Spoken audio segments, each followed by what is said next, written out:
તો હવે નજર કરીએ સુપરફાસ્ટ સમાચારો પર।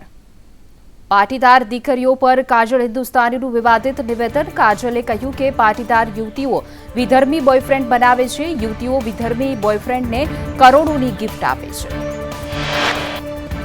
કાજલ હિન્દુસ્તાનીના વિવાદિત નિવેદનને લઈને પાટીદાર સમુદાયમાં રોષ। મોરબીમાં કોંગ્રેસ આગેવાન મનોજ પનારા નોંધાવશે ફરિયાદ। પનારાએ કહ્યું કે પાટીદાર સમાજની દીકરીઓને બદનામ કરવાનું છે ષડયંત્ર। જામનગરના બેડી વિસ્તારમાં દાદાનું બુલડોઝર ફર્યું। સાઇટ્રા ગેંગના ગેરકાયદે બાંધકામ હટાવવાની કામગીરી। ગેરકાયદે બંગલો ફાર્મ હાઉસ ગેરેજ તોડી પાડ્યું। ડીવાયએસપી સહિતના બંદોબસ્ત વચ્ચે ડિમોલેશન। ગુજરાતના રાજકારણમાં એનસીપીની થઈ છે એન્ટ્રી। એનસીપીએ રાજકોટ બેઠક પરથી ચૂંટણી લડવા કર્યું છે દાવો। એનસીપીના દાવાથી ઇન્ડિયા ગઠબંધનમાં વધી શકે છે વિવાદ। શરદ પવાર જૂથના ચંદુ વઘાસિયાનું નામ ચર્ચાવા। કોંગ્રેસ ઉમેદવાર ભરત મકવાણાએ ભાજપ પર કર્યા પ્રહાર। કહ્યું કે ભરતી મેળાથી ભાજપના જૂના કાર્યકર્તાઓમાં નારાજગી। કોંગ્રેસમાંથી ગયેલા નેતાઓ ભાજપમાં કકળાટ કરશે। કોંગ્રેસ છોડીને જનારા લોકોથી કોંગ્રેસને ફાયદો થશે। લોકસભાની ચૂંટણી પહેલા ભાજપમાં ભરતી મેળો યથાવત। અમદાવાદ શહેર આપના હોદ્દેદારો ભાજપમાં જોડાશે। જે મેવાડા સહિતના આગેવાનો કેસરિયા ધારણ કરશે। દાણી લીમડામાં ઉમેદવાર દિનેશ કાપડિયા ભાજપમાં જોડાશે। 600 જેટલા કાર્યકર્તાઓ ભાજપમાં જોડાશે। ભાજપ અધ્યક્ષ સી.આર. પાટીલ ખેસ પહેરાવીને સ્વાગત કરશે। હિંમતનગર માર્કેટયાર્ડમાં પાકના સારા ભાવ મળતા જણસી વેચવાને લઈને ખેડૂતોના વાહનોની લાઈન લાગી। ઘઉં, ચણા, મકાઈ, એરંડાના વેચાણ માટે ખેડૂતો આવ્યા। 20 કિલો ઘઉંના ભાવ 480 થી 800 સુધી બોલાયા। 20 કિલો કાબુલી ચણાનો ભાવ 1600 થી 215 બોલાયા। વડોદરાના ડભોઈમાં બ્રિજમાં ભ્રષ્ટાચાર ઉઘાડો પડ્યો। 10 મહિના પહેલા તૈયાર થયેલા બ્રિજમાં પડ્યા ગાબડા। તંત્રએ ગાબડામાં માત્ર ઠીંગણું મારીને સંતોષ માન્યો।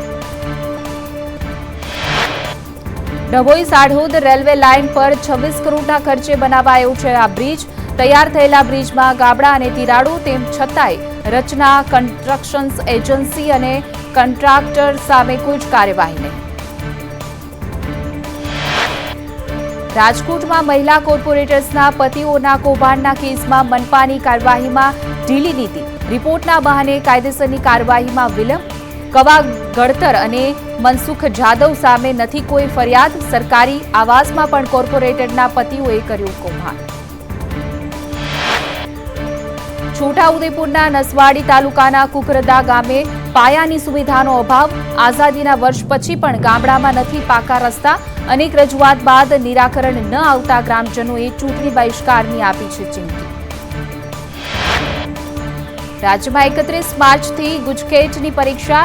એન્જિનિયરિંગ અને ફાર્મસી માટે ગુજકેટની પરીક્ષા। 1,37,000 વિદ્યાર્થીઓ આપશે ગુજકેટની પરીક્ષા। ગુજકેટની પરીક્ષા માટે પરીક્ષા કેન્દ્રો સીસીટીવીથી સજ્જ કરાયા। અમદાવાદમાં 70 થી પણ વધુ કેન્દ્રોમાં યોજાશે પરીક્ષા। પોરબંદર કીર્તિ મંદિર વિસ્તારમાં સ્ટ્રીટ લાઇટો બંધ રહેતા પાલિકાની ઘોર બેદરકારી સામે આવી છે। છેલ્લા ઘણા સમયથી સ્ટ્રીટ લાઇટો બંધ છે। મહાત્મા ગાંધીજીનું જન્મસ્થળ છે કીર્તિ મંદિર। બારડોલીના ગ્રામ્ય વિસ્તારમાંથી દીપડો પાંજરે પુરાયો। ધામડોલ લુંભા ગામેથી દીપડો પાંજરે પુરાયો તો દીપડો પાંજરે પુરાતા ગ્રામજનોએ લીધો રાહતનો શ્વાસ। સુરતમાં કૃત્રિમ તળાવમાં ડૂબવાથી બાળકીનું મોત થયું। 3 બાળકીઓ કૃત્રિમ તળાવમાં નાહવા પડી હતી। 7 વર્ષીય બાળકીનું મોત, અન્ય 2 ને બચાવી લેવાઈ। ભેસ્તાનમાં છઠ પૂજા માટે બનાવ્યું છે આ કૃત્રિમ તળાવ। એમ્બ્યુલન્સ મોડી આવી હોવાનો પિતાનો આરોપ। વડોદરાની ગોત્રે મેડિકલ કોલેજની છત પર એમબીબીએસના વિદ્યાર્થીએ જુનિયર વિદ્યાર્થીની સાથે આચર્યું દુષ્કર્મ। પોલીસે આરોપી નિર્ભયની કરી ધરપકડ। સુરતમાં અસામાજિક તત્વો ફરી બેફામ। ખાનપુરા અને છત્રપતિ શિવાજીનગર ખાતે બબાલ। અસામાજિક તત્વો દ્વારા ગાડીઓની તોડફોડ કરાઈ તો લિંબાયત પોલીસની સતર્કતાના કારણે મોટી બબાલ થતા અટકી। ગુજરાત યુનિવર્સિટી હોસ્ટેલ મારામારી કેસમાં રાજ્ય સરકાર દ્વારા કડક કાર્યવાહીના આદેશ। ઘટના બાદ વિદેશ મંત્રાલય રાજ્ય સરકારના સંપર્કમાં। અમદાવાદ પોલીસે 3 શખ્સની ધરપકડ કરી। હિતેશ મેવાડા અને ભરત પટેલ નામના શખ્સની ધરપકડ કરવામાં આવી છે. ક્રાઇમ બ્રાન્ચ સહિત 9 અલગ અલગ ટીમ બનાવી છે. હોસ્ટેલમાં વિદ્યાર્થીઓને માર મારી તોડફોડ કરી હતી. જ્યાં મારામારી થઈ એ યુનિવર્સિટીની હોસ્ટેલનો એ બ્લોકમાં 100 વિદેશી વિદ્યાર્થીઓનું રહેઠાણ. અલગ અલગ કિચન અને એસી રાખવાની છૂટ, બેરોકટોક છે અવરજવર. ગુજરાત યુનિવર્સિટી હોસ્ટેલમાં મારામારીનો કેસ. વીએચપીના મહામંત્રી અશોક રાવલનો ગંભીર આક્ષેપ. હોસ્ટેલમાં કેટલાક દિવસથી મોલવી આવતા હોવાનો આરોપ કર્યો. અશોક રાવલે કહ્યું કે મોલવી હોસ્ટેલમાં જઈ વિદ્યાર્થીઓને ભડકાવે છે, ઉશ્કેરણી કરવા માટે જાહેરમાં નમાઝ પઢે છે. ચૂંટણી આવે છે એટલે ગુજરાતને બદનામ કરવાનું આ ષડયંત્ર છે. જાહેરમાં આ રીતે નમાઝ પઢવી અયોગ્ય હોવાની વાત અશોક રાવલે કરી છે. કહ્યું કે તેમના ધર્મ સ્થાને જઈ નમાઝ પઢવી જોઈએ અને આ કેસમાં વિધર્મી યુવકે પહેલા લાફો માર્યો હતો. લોકસભા ગુજરાતની 4 બેઠકો માટે ભાજપે કર્યું મંથન. ભાજપ 5 દિવસમાં ઉમેદવારો જાહેર કરે તેવી શક્યતા. મહેસાણા, અમરેલી બેઠક પર ઉમેદવારોના નામ હજુ બાકી છે. તો આ તરફ જૂનાગઢ અને સુરેન્દ્રનગર બેઠક પર ઉમેદવારોના નામ બાકી છે. ભાજપે 22 બેઠકો પર ઉમેદવારોના નામ કર્યા છે જાહેર. 4 બેઠકો પર કોકડું હજુ ગુંચવાયેલું. વિસાવદર વિધાનસભા બેઠક પર કોકડું ગુંચવાયેલું છે. પેટા ચૂંટણી જાહેર ન થતા રાજકીય પક્ષો મૂંઝવણમાં. આજે ભાજપ નેતા હર્ષદ રીબડિયા અરજી પરત ખેંચશે. હાઈકોર્ટમાં અરજી પેન્ડિંગ હોવાથી પેટા ચૂંટણી જાહેર ન થઈ. ચૂંટણી સમયે આપના ઉમેદવારો સામે કરી હતી અરજી. ભૂપત ભાયાણીએ ધારાસભ્ય પદેથી આપ્યું હતું રાજીનામું. તો રાજીનામા બાદ ભૂપત ભાયાણી ભાજપમાં જોડાઈ ગયા હતા. સુરતમાં ભાજપનું સ્નેહ મિલન યોજાયું. કાર્યક્રમમાં ભાજપના ઉમેદવાર મનસુખ માંડવિયા સહિત નેતાઓ રહ્યા ઉપસ્થિત. તમામ મતદારોને ફરજિયાત મતદાન કરવા કરી છે અપીલ.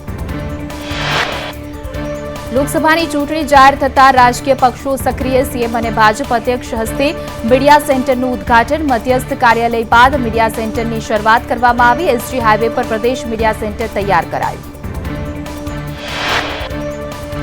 ભાજપા લોકસભા ચૂંટણીના ઉમેદવારો માટે દિલ્હીમાં કોર ગ્રુપની બેઠક. ભાજપ અધ્યક્ષ જેપી નડ્ડાની અધ્યક્ષતામાં બેઠક મળશે.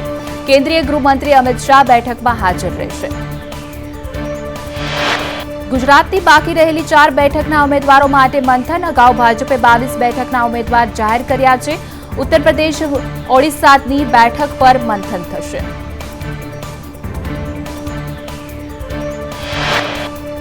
ગુજરાતની 17 બેઠક ઉપર ઉમેદવારોના નામની પસંદગીને લઈને કોંગ્રેસની બેઠક. કોંગ્રેસમાં ચર્ચા બાદ નામ જાહેર થઈ શકે છે. કોંગ્રેસ ગાંધીનગરથી મહિલા ઉમેદવાર ઉતારી શકે છે.